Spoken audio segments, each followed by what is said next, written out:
Sindh high court Sukkur Hyderabad motorway mega corruption case जे जवाबदार असलम पीरज़ादो जी अबूरी ज़मानत वारी दरख़्वास्त रद्द करे छॾी आहे।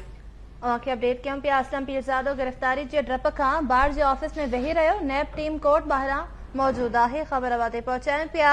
Sindh high court Sukkur Hyderabad motorway mega corruption case जे जवाबदार असलम पीरज़ादो जी अबूरी ज़मानत वारी दरख़्वास्त रद्द करे छॾी आहे।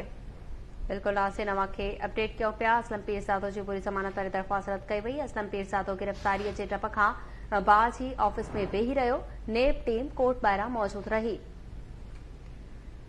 ख़बर वाते पहुचायूं पिया। Sindh high court Sukkur Hyderabad motorway mega corruption case जे हवाले सां जवाबदार असलम पीरज़ादो जी अबूरी ज़मानत वारी दरख़्वास्त रद्द कई वई आहे। अपडेट कयूं पिया। असलम पीरज़ादो गिरफ़्तारी जे डप खां बार जे ऑफिस में वेही रहियो, जॾहिं त नैब टीम कोर्ट ॿाहिरां मौजूद रही। ख़बर अवांखे ॾियूं पिया। असलम पीरज़ादो गिरफ़्तारी जे डप खां बार जे ऑफिस में वेही रहियो।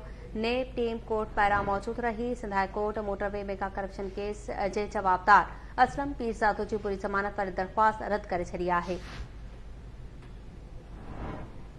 अपडेट कयूं पिया। अहम ख़बर जे हवाले सां Sindh high court Sukkur Hyderabad motorway mega corruption case जे जवाबदार असलम पीरज़ादो जी अबूरी ज़मानत वारी दरख़्वास्त रद्द करे छॾी आहे। ॿुधायूं पिया। असलम पीरज़ादो गिरफ़्तारी जे डप खां बार जे ऑफिस में वेही रहियो, जॾहिं त नैब टीम कोर्ट ॿाहिरां मौजूद रही। ख़बर अवांखे ॾियूं पिया। असलम पीरज़ादो गिरफ़्तारी जे डप खां बार जे ऑफिस में वेही रहियो। टेलीफोन लाइन ते मौजूद आहे हैदराबाद मां KTN न्यूज़ जो रिपोर्टर इमाम अली भलाई। जी इमाम अली, कहिड़ा अपडेट्स आहिनि?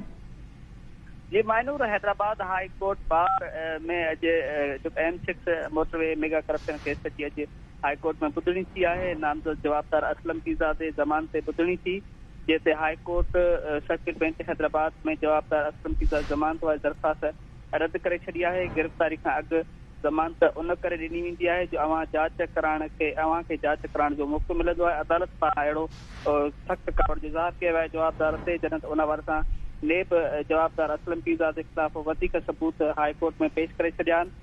ॿुधणीअ दौरान जवाबदार असलम पीरज़ादो पंहिंजे वकील समेत अदालत में पेश थियो, जंहिंखां पोइ दरख़्वास्त जेका रद्द थियण ते असलम पीरज़ादो गिरफ़्तारी जे डप खां हाई कोर्ट बार एसोसिएशन जी ऑफिस में वेही रहियो आहे।